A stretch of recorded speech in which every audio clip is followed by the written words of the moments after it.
ஒரு கும்பல பிள்ளைய சொல்லலையா கையை இது நாளை மேடையா நின்று உன்னை என்ன அவன் பார்ப்பேன் அவன் சொல்றான் போட்டேன்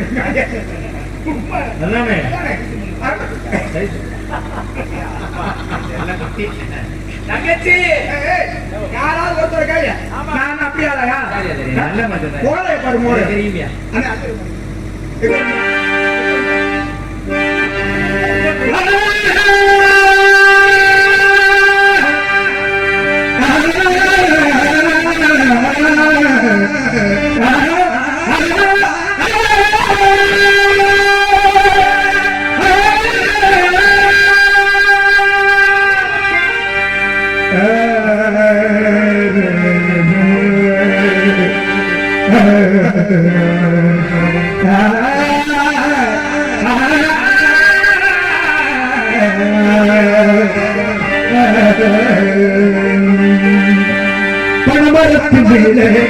ஏறி பகலிய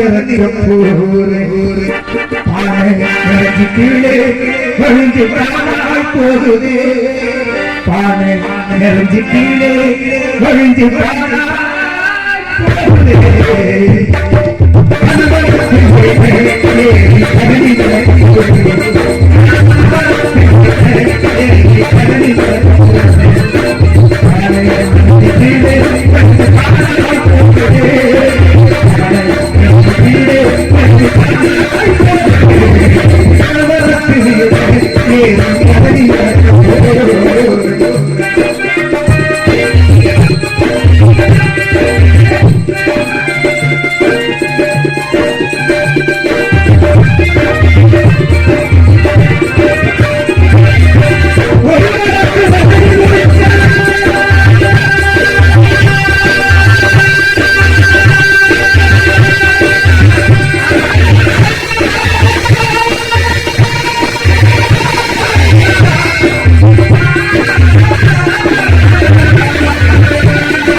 நல்ல பாடுவாரும் தெரியும், ராஜபட்டம் என்ன பாடுவாரும் தெரியும்.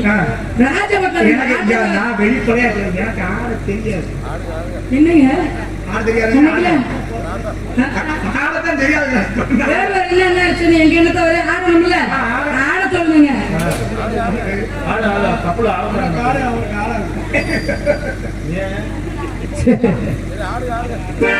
ரெண்டு ஆட்டம் ஒரே ஆட்டம் சொல்லிட்டார்.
அஞ்சு மணிக்கு வர்றது, இந்த அம்பதுக்கு வர்றது, 4 பாட்டு பாடுறது,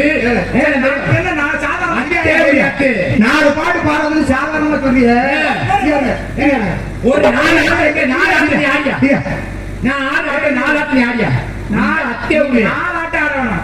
நான் பாடுறது ஒரு ஓட்ட நீ பாடு. ஏ பாடியா வாயா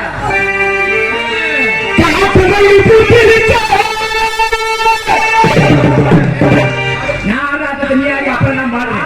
நான் ஆட்டத்தை நீ போய் அதெல்லாம் வேறாங்கிட்ட எவ்வளவு சாதாரணமா சொல்றான் பாருங்க.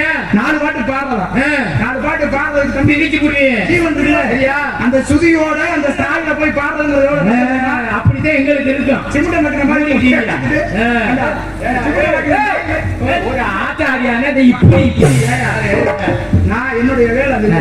நான் கதாநாயகன் யார், நீ காமெடி பேசுற அப்படியா? பத்தியா 10 மணிக்கு நீ வந்தாலும் நான் வந்ததுக்கு அப்புறம் தான் இங்க நான் விடிய. நீ ஒரு அது ஒரு தங்கச்சி, அது ஒரு பைத்தியம். அதோட சேர்ந்து நீங்க ஒரு பைத்தியம்.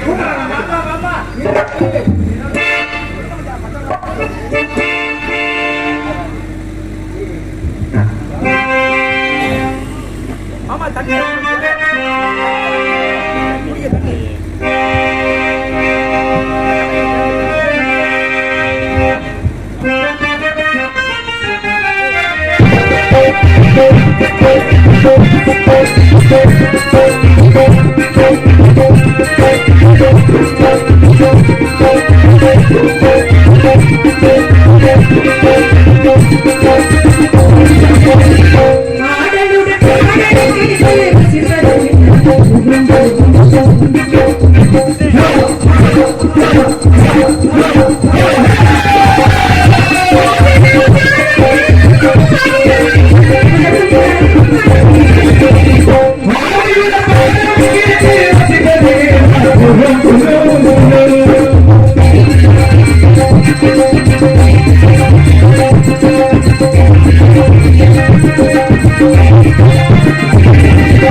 இடத்தை வந்திருக்காரு, மானியத்தை வந்திருக்கிறார்.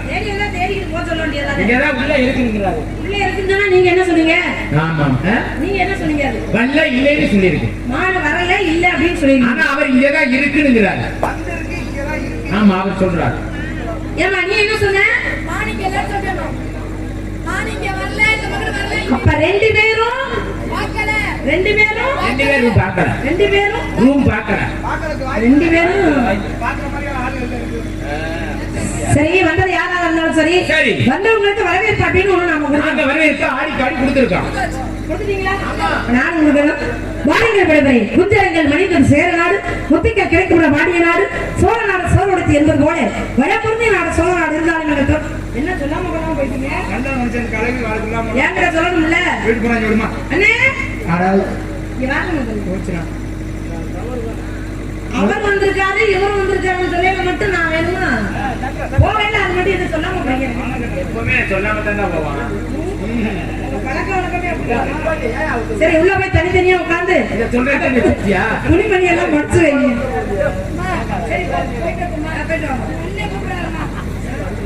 அண்ணனே கூப்பிடுவாரு. துணிமணி எல்லாம் மடிச்சு வைங்கம்மா. தொண்டை நாட்டை சேர்ந்த இந்நிலத்திற்கு வருகின்ற நீங்கள் என்னிடம் உள்ளது உள்ளபடி இன்னும் தெளிவாக எடுத்து வைத்தால் என்னிடமிருந்து அதற்கு தக்க பதில் எதிர்பார்க்கலாம். வந்த காரணத்தை எடுத்து கூறுங்கள் பார்ப்போம். குடும்பத்தின் ஒற்றவன் பெற்ற எட்டவன் செல்வி நீ வாழ்வு வந்தாரை வரவேற்றும் குலமாண்மையை சிறிதும் குறையில்லாது வந்தவரை இப்படித்தான் வரவேற்க வேண்டும் என்ற முறையோடு வரவேற்ற முதலிடைய வாழ்த்து காவியத்தோடு கொண்ட கழுகு மாமலத்தை சொந்தக்காரன் எனது உயர் தந்தையுடன் தந்தை கைலாசநாதன் தாய் பிரசன்ன நாயகி வேட்டையாடுவதினுடைய குலத்தொழில் வேட்டை நிறுத்தமாக வருகின்ற பொழுது அழகையா வான்கூட்டத்துக்கு மத்தியிலே ஒரு மான் மட்டும் மிகவும் அழகான மான் கண்டவன் கொண்டே தன் மீது காதல் அதை பிடிக்கலாம் என்று முற்படுகின்ற பொழுது எங்களுடைய அண்ணன் சண்டாள மூர்க்கன் தருவதை முடையன் தடித்தன முறையோ கொடியன் தடுத்து நிறுத்தி விட்டான் என்னை தலைவி என்ற பொறுப்பில் இருக்கும் தாங்கள் தயங்காமல் தாராள அழைத்தால் பிடித்து செல்வேன் என்னுடைய மான்குட்டி. பொண்டாட்டின்னு ஒரு பொருள் தர்றேன்னு சொல்லுவான்னு சொல்லுங்க. அதான் தாரம்னு சொல்ல சொல்றீங்க. ஆசையை பத்தி நான் இந்த அம்மாவுக்கு நீங்க அப்படிதான் சொல்றீங்க. நம்ம தாரம்னு சொல்ல சொல்றீங்க. தலைவிங்கிற பொறுப்பா இருக்க நீங்க தயங்காமல் தாரம் அழைத்தால் பிடித்து செல்வேன் என்னுடைய மான்குட்டியேன்னு தயங்காம தாரம்னு சொன்னா புடிச்சிட்டு போவாங்க. நம்ம ஆசையை பத்தி தாரம்னா என்ன? தாரம்னா முதல் தாரம் அப்படின்னு ஒரு விஷயம் இருக்குல்ல. பெருகுறோம்னா அது பேச்சு வழக்குல என்ன சொல்லுவோம்னா தாரம் சொல்லுவாங்க. யதார்த்தமா நடைமுறையா சொல்லுங்க. தாரம் தான் சொல்லுவோம். அந்த தாரம் போங்க அப்படி எல்லாம் சொன்னா நான் ஒத்துக்க முடியாது. அப்ப தாரம்னா பொண்டாட்டின்னு சொல்ல சொல்றீங்களா? அப்ப தாரம் சொல்ல மாட்டீங்க. தாரம் சொல்ல மாட்டீங்களா? இல்லவே மாட்டேன். சரி சரினாலும் சொல்லுங்க. சத்தியமா சொல்ல மாட்டேன். சரி சரினாலும் சொல்லுங்க. அதையே சொல்ல மாட்டேன். அப்ப இதே எப்படி சொல்லுவேன்? ஏன் சரின்னு சொன்னா உங்களுக்கு என்ன பிரச்சனை? இல்லைன்னு சொல்லும் போது நீங்க இந்த இடத்துல போனா இல்லைன்னு சொல்லக்கூடாது. ஒரு பொம்பளை பிள்ளை ஏன் இல்லைன்னு சொல்லலாமா? சொல்லலாம். சொல்லக்கூடாதுமா? சொல்லக்கூடாதுன்னா ஒரு வீட்டுல ஒரு நிறைவான வீட்டுல இருக்கக்கூடிய இந்த வரேன் என்ன பத்த என்ன நான் பேசிட்டு தானே இருக்கேன். இந்த அம்மா தான் வந்து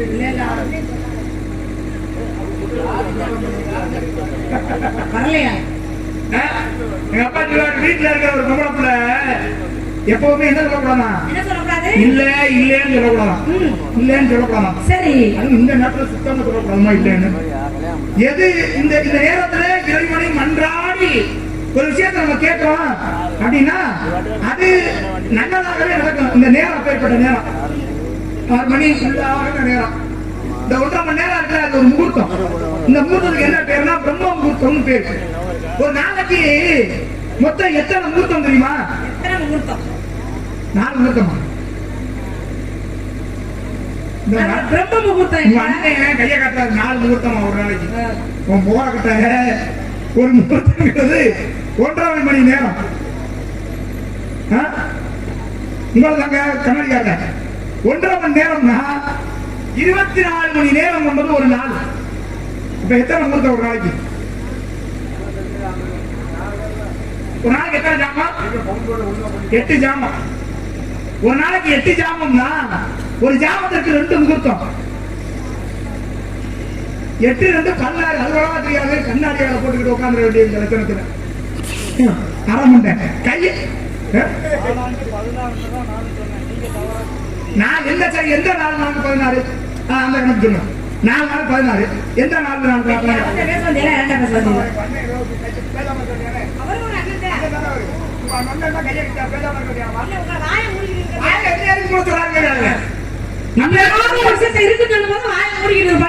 இருக்குங்கிறேன். நான் இல்லைங்கிறேன். இல்லைன்னு சொல்ல முடியாது. இல்லாத ஒரு விஷயத்தை இருக்கு நீங்க சொல்லும் போது இப்ப உறுதியா இருக்கும் போது உண்மை நான் சொல்றதுதான் நானும் உறுதியா தான் இருப்பேன். உங்களுக்கு கல்யாணம் ஆயிடுச்சா? உங்களுக்கு கல்யாணம் ஆச்சா? எனக்கு இன்னும் ஆகல. எனக்கு இன்னும் ஆகல. இன்னும் நாம கல்லு வந்தா உங்களுக்கு இனிமே ஆனா என்ன ஆகல என்ன வேலையை பாருங்க. அங்க ஒரு பெரிய கல்லு கிடக்கு, அந்த கல்லை தூக்கி வச்சு அவ்வளவுதான். ஏங்க, ஏன்னா இப்ப கல்யாணம் இப்ப நான் ஒரு புருஷன் நீங்க பொண்டாட்டி வைங்களேன். இங்க பாருங்க ஆமா. என்ன இந்த வேற மாதிரி பேசுறீங்க என்ன விஷயம்? வேற மாதிரி பேசலாம். ஏற்கனவே மான் வந்திருக்கு அப்படிங்கிறது அப்பட்டமான ஒரு பொய். எங்க அப்பா பேசுறாங்க. சொல்றதுக்கு நான் நினைச்சேன் எங்க அப்பா அப்படிதான் சொல்லுவாரு. ஒரு பெண்ணு ஒரு ஆண் புருஷன் பொண்டாட்டியா இருந்தாங்க. ஆனா ஏன் யாரையோ பொம்பளை நீங்க வந்து பொண்டாட்டி நான் புருஷன் அப்படின்னா உங்களுக்கே எவ்வளவு ஆசை? எப்பவுமே உங்களுக்கு எதுக்கு இவ்வளவுதான் ஆசை? வெளியே எனக்கு ஒரு பழக்கம் இருக்கு. இல்லாத பத்தி நான் ஒரு இடத்துலயும் பேச மாட்டேன். யாரை பத்தி எதுக்கு பேசணும்? அப்ப அந்த கதையை இங்க ஒரு பொம்பளை பிள்ளை வேற இருக்கு. கதையை பேசுங்க. நான் ஒரு ஆம்பளை பையன் இருக்கேன்.